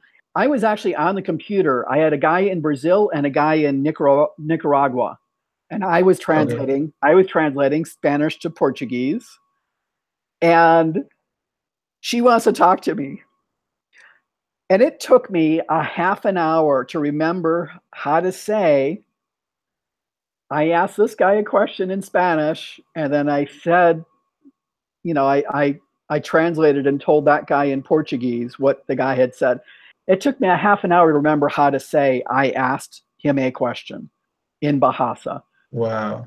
I didn't want to go look it up. I was enjoying the process of my brain being confused because I was thinking in Spanish and Portuguese and I could not get any Bahasa. My brain wasn't computing Bahasa at that time at all. But sorry, didn't you mention Nicaragua and Brazil? Yes. If I'm not wrong, people from Nicaragua, they speak Spanish also, Yeah. right? I think it's Spanish and Portuguese are quite similar. I'm not gonna say totally, but I can understand a Brazilian when he talks. I understand like 80% of what they Yeah. say. And they actually understand Spanish speakers better than you understand them, generally. Probably yes, because in Brazil they study Spanish more than we study Portuguese and Even stuff. without studying it, the biggest problem is pronunciation. Spanish speakers have trouble identifying the words in Portuguese because of the way it's pronounced. Portuguese speakers, Spanish is just like this. There are some people in Brazil that sound more like Spanish speakers than people in Rio do, for example. Mm-hmm. Um, yes, I let the two sit and try to talk. Uh-huh. The Brazilian guy asked a question, and the guy in Nicaragua tried to figure out what he asked. Uh-huh. Yes, he knew what he was asking Did it, about, but he didn't understand did it work? the detail. Was it a positive or negative sentence? Was he asking Oh, about okay. me or asking about you? And Uh-huh. the same thing the other way around. The guy in Nicaragua asked a question, the guy in Brazil, he could figure out what the subject was. He could sort of figure out, but was it present tense, Uh, past tense, plural, singular? The yeah, details? yeah, yeah. I think if they had talked for 10 minutes, I think they could have, but it would have been really tiring. But I think those guys, I think, would have been able to communicate. They wanted to. And that's a Yeah, really good lesson. There's times you want to talk to somebody and you can. And there's times somebody doesn't want to understand you. And even if you know they understand you, they're not going to yeah, admit it it. just, They're not going to yeah, admit it it. just, mm. You can't make them admit that they understood you. There's no way, you might trick I them do into it. real, I do realize if Brazilian is trying to talk to me because they use você, and that means you, so I know it's referring to me. And the next comment is That's a like, good okay, clue. That word's a good clue. yeah, Yes. yeah, It depends. It depends where they're from in the country. Some people sound much less exaggerated. I mean, the accent, the pronunciation in Rio and the accent in Sao Paulo are kind of exaggerated. Um, yeah, you get people from. I think some of the people from far north actually sound much more like Spanish speakers. from all the Spanish country. Um, I mean, the Mexicans and the Peruvians are the ones that sound neutral. We don't have such an accent like Argentinians, Chileans, you know. Even in Spain, they had accents. Well, it's the mother tongue from that, but there is Castilla. And back in time when they invade us, people were from that city, Castilla. So what they taught to us was Castellano. Okay. So we improve, and the other country of South America we didn't learn it's Spanish. We learned Castellano as well, Mexico. So I guess the only country that speaks Spanish, real Spanish, it's Spain, not us. That's why we don't sound like them. We can imitate them, of course we can, but Well, yeah, but some we speak Castellano. some people are much better at accents than others. The when I got to Spain, I would say when I finally started pronouncing better was over Easter break because um, I don't think I was able to hear myself before that. Uh, Hmm. I took my bicycle to Lisbon, Portugal on the train. I rode down the coast of Portugal. I got back into Spain. Um, Ended up running into some people that were bicycling around. They were going to go exchange money, and Where were you staying at? Madrid? I lived in Madrid for as a student. Yeah, as an exchange student. Okay. Um, but I ran into some people that were going to change money, and anyway, I'm like, let me change the money for you, and they're like, oh, okay, with the money you saved us, we'll buy you lunch. Ended up meeting a couple that lived there. A young couple of young people. Ended up camping. I was camping a couple miles from actually it was closer than that, from one of their houses. The guy in Yaki had a karate championship. They invited me to go with them because they were leaving so early in the morning. Then they took me from the campground and I stayed at Nuria's house for the rest of the week. Long Where story where short, where, in where he Yaki, fighting in the final? what's that? He invited you to a karate championship? It was not a championship, just he had trained on his own for I think 2 years, and Uh-huh. it was his first competition he'd been to in like 2 years. So But he actually were injured. were you in the competition No, or not? no, You I was was just an spectator. yeah. Okay. Uh, so, but while we were driving, it was a couple hour drive. While we were driving, at one point he was imitating me, and he wasn't exaggerating. He was just perfectly mimicking me like a parrot. Okay. So when I would say stuff, I couldn't hear there was anything wrong with it.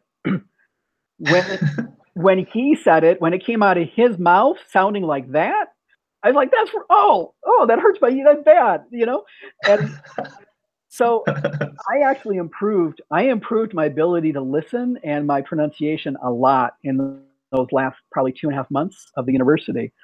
And then we got to the finals, and there was another guy that was really a really really good student, really good at Spanish, and we sounded almost identical when we got to Spain. The last week of school, he showed up. He like hadn't attended class. He shows up to take exams, and I'm like, oh my god, his Spanish was hurting my ears. And then I'm thinking, these teachers, how the heck did the teachers have a classroom full of 30 of us talking American English Spanish? Oh my gosh.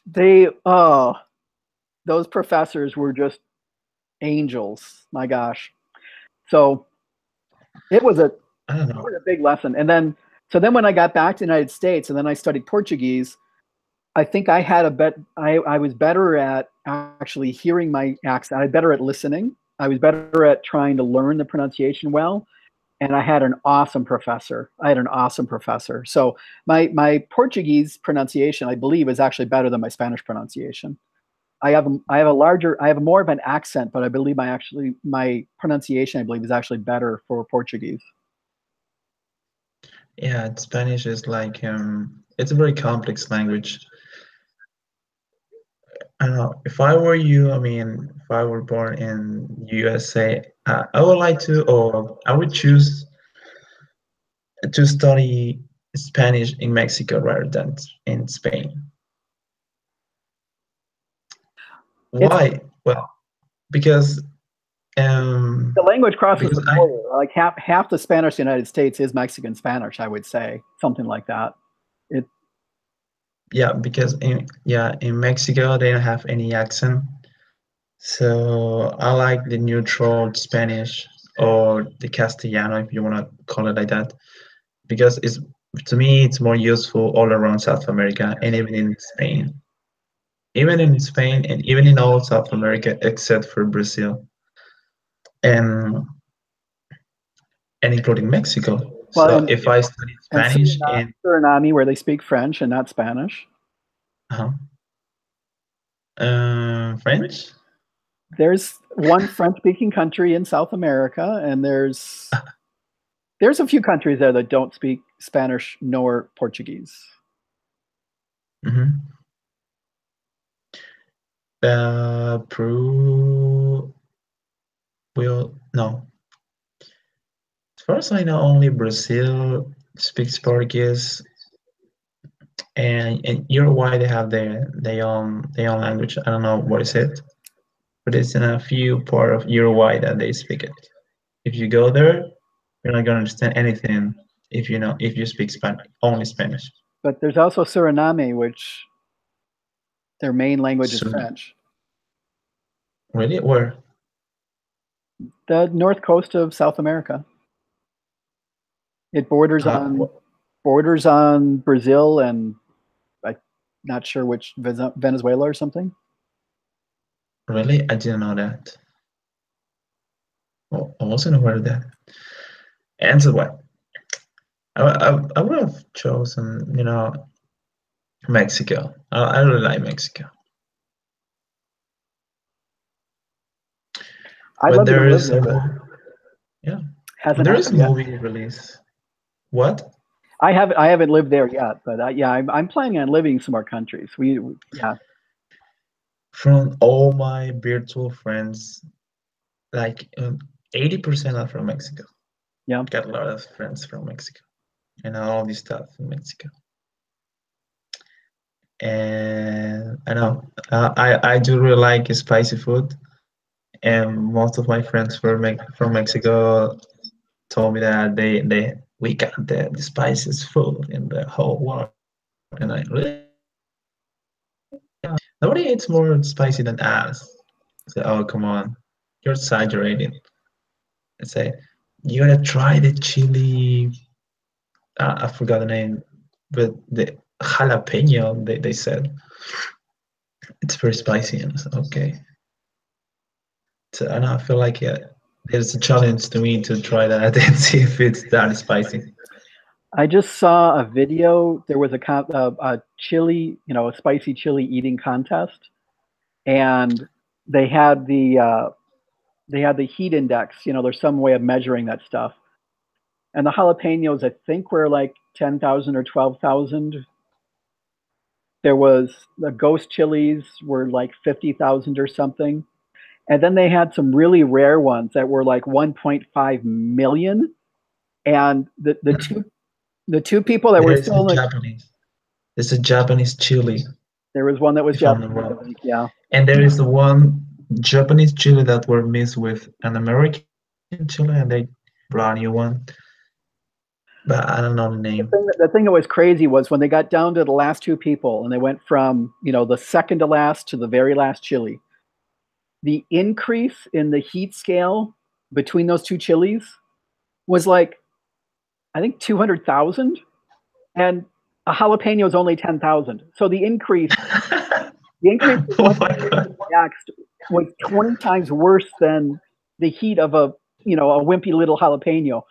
So Wow. the increase was way. I mean, there was a lot of people that got wiped out at the jalapeno level, and Yeah, I've 200,000 never tried jalapeno. 200,000 difference versus so it went from like 1.5 million to 1.7 million versus Oh my 10,000. god! And these guys were just chomping them. They weren't Wow. they weren't drinking any milk or anything else that you normally do to reduce spicy mouth problems. I Incredible. guess it gotta be unhealthy. I mean, you could have some healthy problems in the future. I would think that's a good possibility, but then your stomach acid levels probably change as well. I bet you some people are probably just more adapted for it, you know. Different people are better at different things. Yeah, definitely. And then they've got you've probably seen there's at least one guy that's got the program on going. He was looking for superhumans Yeah, who yeah, yeah. who can do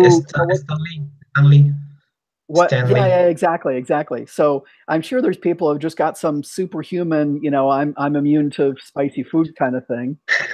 Superhuman stomach. Yeah. Or their brain has just been damaged somehow and it just doesn't connect or something. I don't know. The more spectacular video I saw in that program was a man that um, could have like power to predict date. He was more than a mathematician. He was faster than a calculator. Are you serious? I was It good. freaks me out. Seriously, it freaks me out. I was good at math. I won in high school. We had these competitions for our whole county. I don't know what the population was. It wasn't that much, but I was a champion one year when I was a sophomore, so about 15 years old. And the next year I was number two.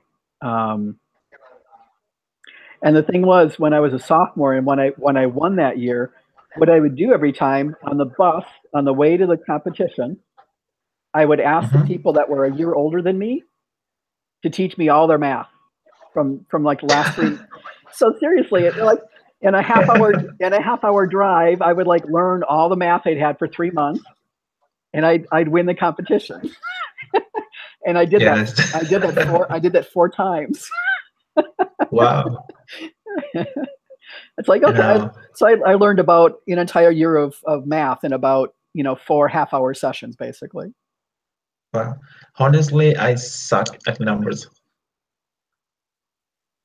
I'm pretty bad at numbers. Imagine that I can't remember my family birthdays. Mm. I couldn't remember the date of my last relationships, and I get some problems with it. I'm really bad at numbers. My wife still doesn't bother to pull out a calculator if I'm around and she needs to have things added up. She's like, okay, 217 and 86, and I'm like, okay. I haven't practiced now for a few years, so I'm not. I think it's about time for me to give up on that now. But I mean, I can still generally multiply a whole bunch of stuff and come up with a lot of times, like at a here people cannot make change. They're completely ridiculous. They can't make change. I will quite often come up with the total price of my things before they're finished ringing them up. And I've got the exact Okay. money in my hand. And like sometimes they realize, very, very seldom do they even notice the fact that I had the money ready before they finished hitting the buttons. Even with cents. Yeah, I'm down to the cents. I'm usually pretty accurate. And Wow. like they can't make change. And what I'm trying to point out though is they don't even realize that I'm standing there waiting for them to finish punching the But buttons. if it's a huge list of probably 30 items, Yeah, no, I don't bother with uh, it. yeah.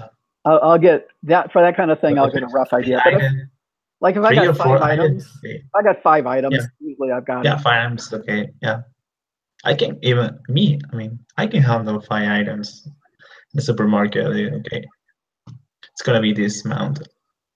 It's really sad here. You can if I owe somebody 17.25, I give them 18 or I give them 20 and then I give them 25 cents and they typed in 20 into the computer, they're lost. They have no idea how much money to give me. They cannot. Yeah. They're useless. There's times like something will come up and it's $36.50, and I hand them $51.50, and they're like giving me back the $1.50, and I'm like, will What? you please just frickin' type it into your cash register? Because then you'll see that you owe me $15, and I want $15. I don't want $13.50. Mm-hmm.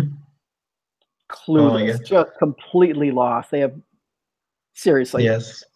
eight times out of 10, they're handing me back the $1.50. Most of the time, people just pay with, 50 bucks, and they had nothing to do the math with because they know it's gonna be all covered by if I give uh this. But more and more now, things Yeah. are we're just paying electronically. So recently in the last year or two, you can buy a $1 item with a credit card now. Starbucks has got its own prepaid, preloaded card. There's a number of places where Mm, we don't use any money anymore. It's all electronic. yeah, it's all credit cards.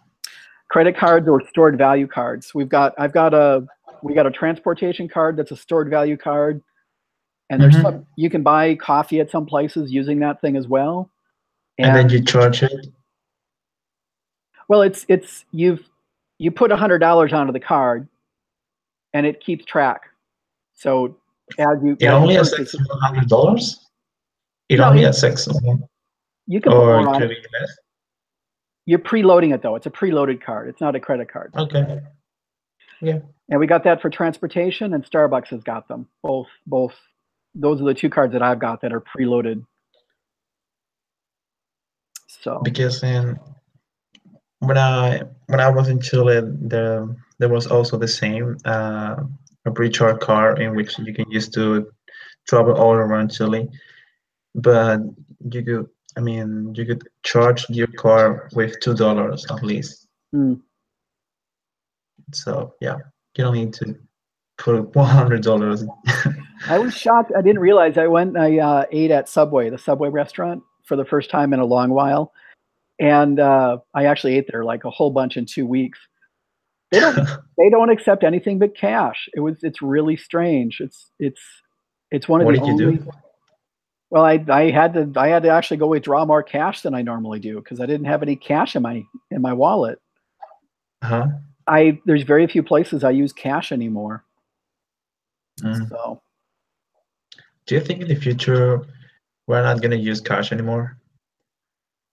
it'll probably go away. I mean, you've seen the places where basically we got a barcode and you just scan your wrist. Oh yeah, I'm sure that kind of stuff is going to happen. with a microchip inside Well, your no, wrist, they could start with a barcode, but yeah, it's probably going to have there probably like slavers. exactly. That's the start. That's the start of the computers enslaving humans. Exactly. We're going back in history. Exactly. Yep. Yep. Yep. Yep. Oh my God. I I think it's more pop. I saw on the television that some guys implement the science on its own body by putting a microchip inside. They They can, implemented what? microchip, a microchip Okay. in the inside the wrist, inside. Connected to their neurons and everything. Actually, into the nervous system, or just stuck in there. I don't know. I don't know where exactly, but inside. Okay. In, okay. And with that microchip, they were able to open windows like unlock for certain, personal. They were like beep, and they pass. And then they can pay also some bills. They can pay the bank. They can pay many things. They put a lot of things in that microchip. They say this is the future, and they say I don't know how many people is that crazy to do that. That's probably 20 years. More or less, yeah. I'm scared that what's gonna happen. Things have definitely changed since I was 20 years old, and they're changing faster and faster. Yeah, actually, I'm expecting science to surprise me, because 20 years ago, or imagine what that we got internet, and now we use it. I can't We remember take how things worked before, you know. I actually when I went to college, I was on Unix machines in college and I had email as a college kid. A lot of people didn't have email for, you know, I was in college and, you know, actually I was programming as a high school student at college already at 1984. People didn't have email until 1990, 1995, you know. They were on AOL and yes, they mail people. well, dude, Yeah. I've had enough for a conversation for the day, I think. I don't talk Yeah. so much to people. So and I'm partly afraid. I want to get to the point where I've got 3 or 4 classes like this a day where people are actually paying to get on and I'll keep track of people's mistakes and, you know, send them a little report and things like that. And Okay. I'm worried that I'm going to run out of things to talk about with people. And then I'm worried about people like Sari earlier that are like, give us an agenda. Well, I don't plan ahead. Yeah. Journalists, the conversation goes on and fluid. I guess I will have to have a list of subjects on hand though, because some people just want to know. They just want to know. So Hmm. I Yeah. I will have to be prepared the next time I speak with Sari. Yeah. Whenever I run out of ideas, I try to remember some anecdotes from my past and try to tell, look, when I was, this happened to me. And I'm they say, gonna oh, when I was, this happened to me. And then it goes. I'm gonna start paying more attention to the conversation starters that people use. There's a couple people I know that just specifically talk to. I mean, there's one guy I know probably talks to 100 people a day, and I'm just going to pay more attention. It's crazy sometimes the detailed things that he will dive into. Like the other day, it was, you know, childhood games, marbles and hula hoops and kites, and you know, we were just like listing Barbie dolls. You know, it was like, wow, you know, I've not talked to anybody about playing with marbles in 30 years. You know, Yeah. I haven't talked to anybody about playing 8 ball or billiards in 10 years. Um, there's a lot of stuff like that. And you know, a lot of stories that nobody's ever heard in my life. And, you know, yeah, you know, they're just stuff from my childhood that I've never talked about. You know, it's incredible if you think about all the stuff you've never actually talked to, or you've only Yeah. told to 3 people. You know, Yeah. Did you used to believe in, ghosts when you were a child? believe in what? Ghosts. Ghosts. It's a ghost. Uh, I don't. I don't think so. You Did were you? never afraid of, I'm not saying I wasn't afraid of some stuff, but spirit. I didn't. I I don't. guess I don't. most kids are scared of something when they were a child. I don't. You know, I don't remember. I don't remember. I do remember. I remember when I was like 10 or 12 years old. I was already reading pretty large novels, and the one thing I really like to do, um, my bedroom was downstairs, and I was able to actually shut off all the lights. The only light in the entire room was Okay. on. I had a waterbed. My brother had a waterbed.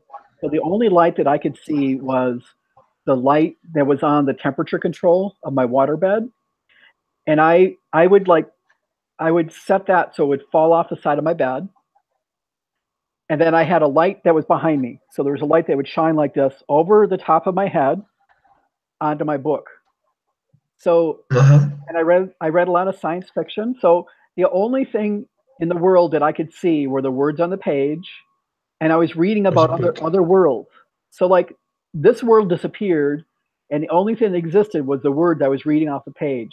It was like Uh-huh. reading. It was like reading Harry Potter. I mean, something equivalent to that. So I'm not sure how young I started that kind of thing, but no, I think much younger than some other people. I was very happy with complete darkness because that my books came alive for me more than they did for other people. that's something that I do like to. I like darkness. I don't like sleeping with my lights turned on. It's really annoying to me. I can't sleep. And I grew up like that. I grew up in darkness. We had some electrician problems. And well, I gotta say that most of my relatives believe in this kind of, spiritual and souls and spirits and ghosts. And they always told me stories like, there was a time in which I see this and I saw that. I said, really? Where? How did it happen? But I could never see something, similar like a ghost or a spirit. I think the times that I got the most scared was um, actually around a campground or around a campfire, telling stories. At late at night with you had the fire, you couldn't see what was behind you, in the woods, and people were Okay. telling stories. Or Halloween, when you sort of set up that same situation. That there's times when we'd actually set up a bonfire on Halloween, and you were telling like Halloween scary stories. Those sometimes I would get scared in those situations, but that was about it. That was about it. Yeah, I know. It, it helped you know, it helped me to have this belief, of I strongly believe that in fact ghosts and spirits, you know, they don't exist. I do believe, but it's my opinion, but I respect other people who thinks that, you know, a lot of people might say that these kind of souls and spirits exist, and I don't have any problem with those people. The only thing is that I think that if you strongly believe in something, even if it doesn't exist, your mind play tricks on you and it shows you something that makes you believe in that thing. And And probably because I go I ahead. agree. I agree with that, and that's why when I hear people, a lot of times people are like, "Oh, I'm not good at English," or I can't do this," or "I can't pronounce." I stop them immediately. And I'm like, "Look, you don't understand the power of your brain. And when you say I'm bad at English, your mouth talks and your ears listen, and your brain follows orders. And your brain says, Hmm. "Oh, okay, I'm not supposed to be good at English." Yeah, I don't Don't have to. say that Why? crap. Don't say that crap. Say, I'm learning, I'm improving, I'm getting better. I might be slow, but I'm improving. At least that you're not saying I'm bad. Um, I would I would understand if something said like, I'm not gonna learn this language because I don't like it. I think I I can choose not to. understand Yeah. that.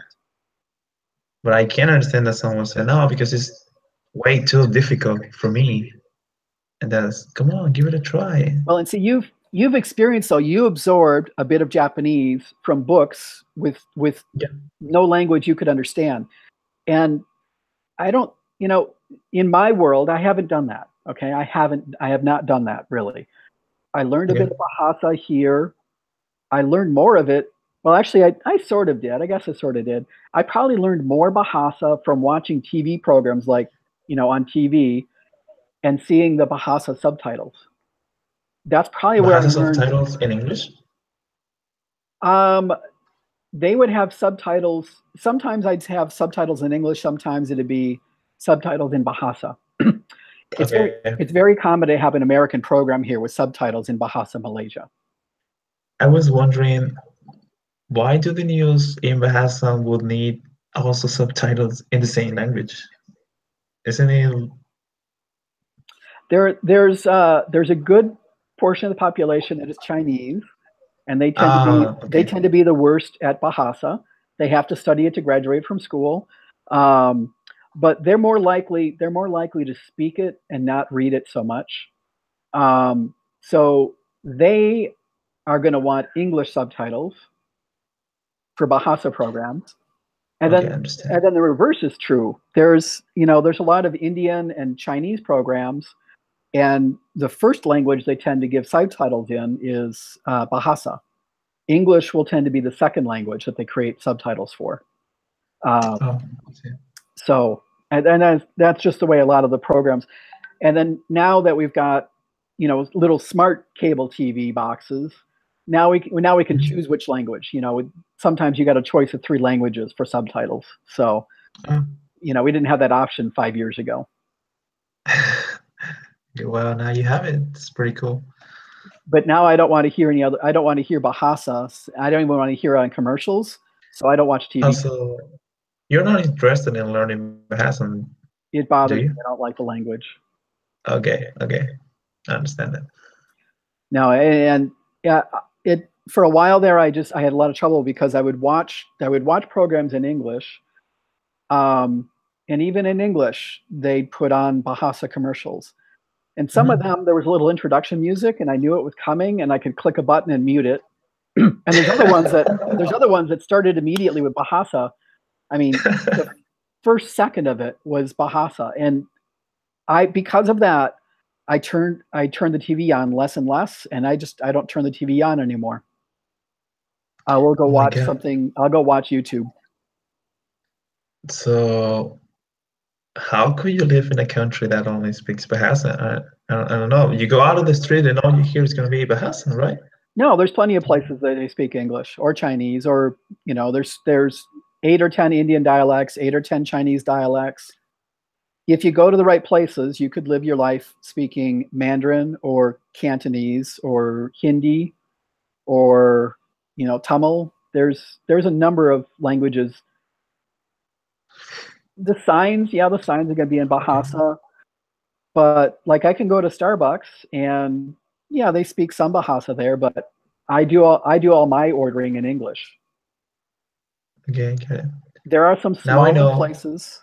The grocery store I go to, I speak English with everybody. There are restaurants I go to where I've got to order in Bahasa, but like the one restaurant I've been going to for 6 years, when I walk in the door, pretty much the people that are there now, I can say, and that's about all I got to say. They, you know, if I tell them, yeah, if I tell them 10 ringgit, they know what I'm talking about because nothing on the menu is 10 ringgit. It's a special thing that I order. I've got a modified fried rice order that I ask them for, and Mhm. I mean, I haven't tried it, but I probably could say 10 ringgit. I want two, and that's probably all I would have to say. It would take 4 words. I'm gonna It's try that. 4 words. I could try that the next time I go, and I bet you it'll work. Question. Yeah, How many happened to you that when you go back to the States, there's some people that think that because of you have been living in the country you have to be familiar with the language, yes or yes, and so that they might ask you like, okay, you've been in this country, so please, can you tell us something in this language? I Have it don't. happened to you that people ask you to talk in Bahasa? In my life in the United States, I don't know anybody that likes languages. Hmm. I, I I've been out of the United States for almost 20 years. We lived in Singapore and then in Australia, and now we've been here. Like, Wow. I guess it's been about 16 years, so I guess about 18 years total. Um, yeah, the people that I know that are in the United States that are interested in languages, a couple are from high school. They went to the same college as me, and we just never talked when we were at the university. And like Mhm. it's years later, and we've connected again on Facebook. Um, but I just generally don't talk to those people that much. I've been out of the states for so long. I don't talk to a lot of people from the states very much. Uh, Don't you receive messages from friends in the States, relatives? No? Not so much. Not nearly as much as you might think. Oh my God. No, I don't. I mean, I call home maybe once a month. I don't communicate that much with those. With yeah, I don't know. I kind of I don't know. I got this like little window, and the people from the last 2 or 3 years is kind of like the world that I live in. So it's weird. It's weird. Uh, I've got a lot of people in Facebook that that I did talk to, and I now there's people that I haven't talked to now for 2 or 3 years that I used to talk to quite a lot. well, I ask you that because well, my family is really, have a relationship very close to me. And I imagine if I travel to another country, they might send to me emails, phone calls, and stuff like that, monthly, at least monthly, or even weekly. I don't know. That's why I ask you if it Yeah, no, happened to you. there's some I've got some weird things going on myself, and then my family has some weird things going on, and yeah, it's Oh, I don't think we're normal. I don't think we're normal. Now I there's a lot of people like understand.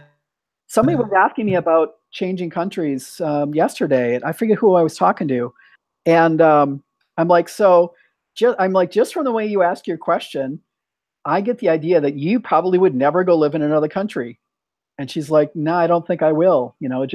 She's too tied into her family and the kids and the husband and two families and all that stuff that she could never. I don't think she could go live 100 miles from where she lives. You know, that's her world. She can travel, but that's where she lives. To her, there's no way she can ever live outside of that circle. If she had to go study, Mm. if she had to go study, it'd be like, I'm dying, I'm dying. Let me go back home. She'd be back home on weekends.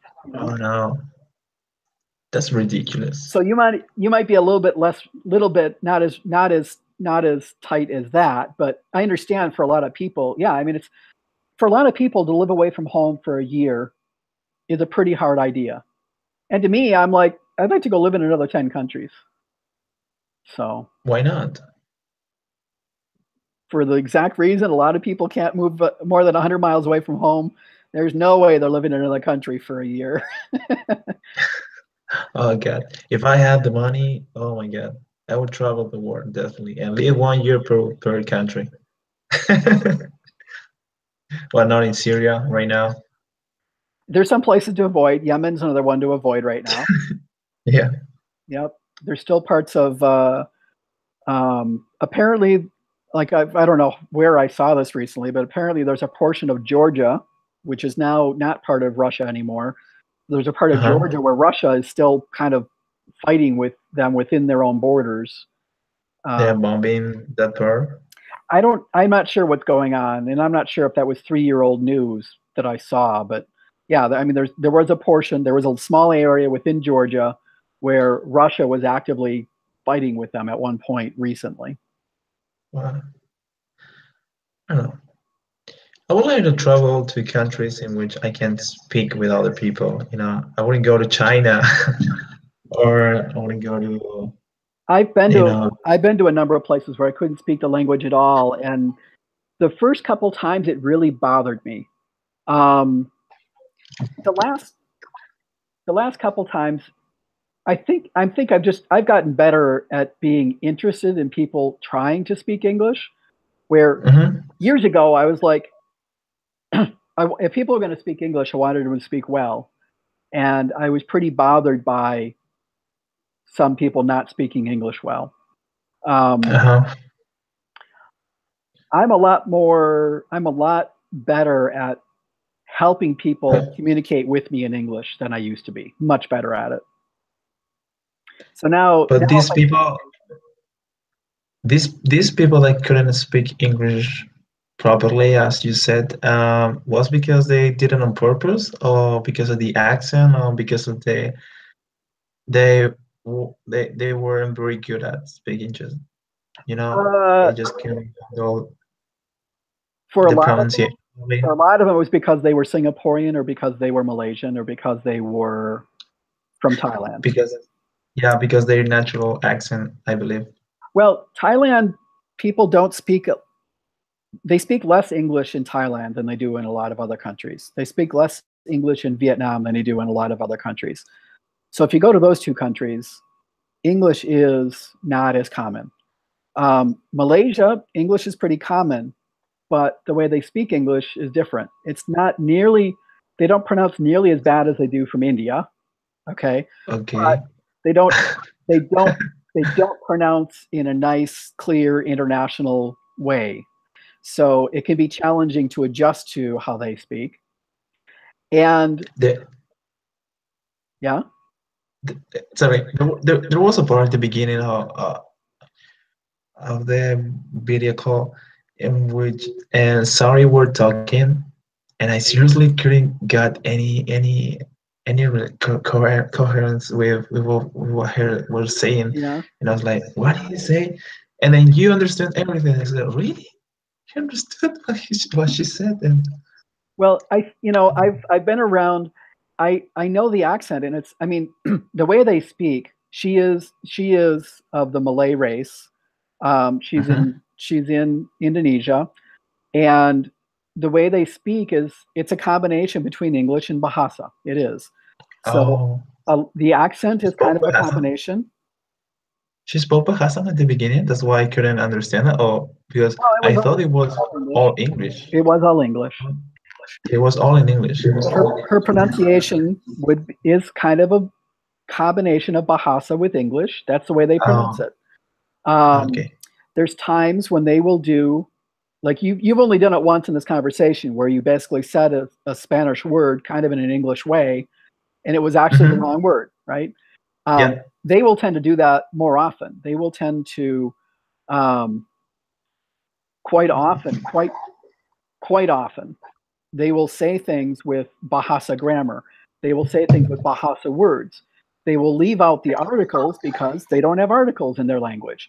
They will get male and female wrong because they don't use that with their language. They will get Mm, singular and plural wrong because they don't really say that in their language. They will get yeah. present tense and past tense wrong because there's more tenses in English than there are in their language. And to some extent they don't understand as well. To some extent, their teachers weren't so good at it. So, like you got to the point where you were doing better than your teachers. Mm-hmm. You did. Many students never get there. Many students never get there. And that's reality here. So the thing that's really interesting for me is Subway is a really good example. If you go to Subway here in Malaysia, there will tend to be one Malaysian.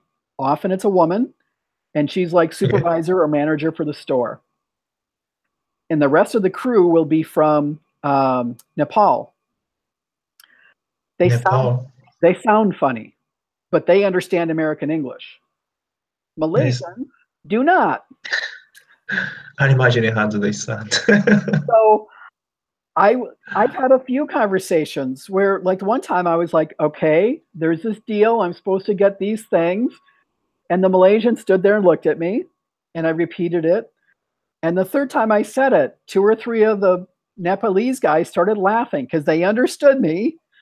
And the Malaysian manager still didn't understand what I was, and I'm like, can you let that guy take care of me, please? Just get out of the way. I can I can communicate with him. I've had a situation where I went down to Singapore, and a lot of the people working at restaurants in Singapore are not from Singapore. I mean, they've got people in from a lot of countries. And I've gone. There was one time I went down there and I walked into a restaurant for breakfast, and I heard one person from the Philippines, and I'm like, I want to talk to you. I understand. You'll understand me. I understand you. And she's like, I'm Mm-hmm. new. I don't know anything. And I'm like, I don't care. I will tell you. You translate, whatever. And I'm going to talk to you Yeah. because it's just you get tired after a while when you're speaking good English and they're speaking local English and they can't understand international English. I can Mm-hmm. I can talk to Brits and I can talk to Australians, but I still to this day have trouble talking to a lot of people in Malaysia. I do. So I go to Starbucks. I avoid a lot of stuff and I go to certain places. I go to certain restaurants. In the English countries, you know, have you ever had some problems with understanding perhaps people from the United Kingdom, people from Australia or Canada? Australia, there is you mentioned that there's another language that they speak in Uruguay. Yeah. There's a second way of speaking English in Australia that certain people use. Really? I know one guy I can have you call, and he can talk to you for half an hour. It will sound like he's speaking English, but it's a whole bunch of words that neither of us have ever seen in our lives. Wow. Then in Madrid, when I was studying in Madrid, there was one guy from England, and I could not understand what he said. Oh And my God. the other thing that was really strange was when he would talk to you, he would never look at you. He would look over here, or he would look over there. He would never look at What? you. Why? And it was just that one guy. I've had it is actually pretty common for people from the UK, from whatever you call those islands, right? There's plenty of Okay. different ways of speaking the English language. Um, there's plenty of people from there that I have trouble understanding, and it's interesting because I know some people from Scotland, and they will say, "Oh, I can't understand that guy from Ireland," and I'm like, "Well, you both sound the same to me. I don't understand how you're not understanding each other." You're saying that you're both out bad at English to me. You're both hard to understand, and you sound equal to me. So I don't understand why you're not understanding each other. There was a time when I was waiting for my wife. She had something unexpected happen. I'd driven over to pick her up, and she's like, "I'm sorry, it's going to take me another hour to get out of work." Okay, I walk a couple blocks. I went to Starbucks, and there's a guy ordering coffee in English. I'm like, "Oh, hey, can I sit down with you?" 2 minutes later, he's from Ireland. 2 minutes later, I'm like, "Dude, I'm sorry, I can't understand you." And he's like, "Yeah, don't feel bad. I've been hearing that on my trip." Yeah. You're from Scotland, right? It must have sucked. No, he was from Ireland. It must have sucked. Okay, I know. It must have sucked to be him because it's apparently that had been happening. He'd had people over and over and over tell him that, during his travels. So, like, Yeah, it's pretty sad. yeah, it happens. Well, dude, I gotta go. I don't have anything to drink here. My throat's killing me. I'm hungry. Oh, And I it's got to okay. get ready. My wife's told me, I know she's actually got a business meeting today. It's Saturday, but she's got a business meeting. So I know that's 3 o'clock. So sometime in about 10 Oh, minutes, it's she's going to okay. run down the stairs and say Okay. it's time to go. And it's going to be like, It was good to talk to you, Tim. So, very cool. Thank you. yeah. Take care. Do this Bye. again. Cheers.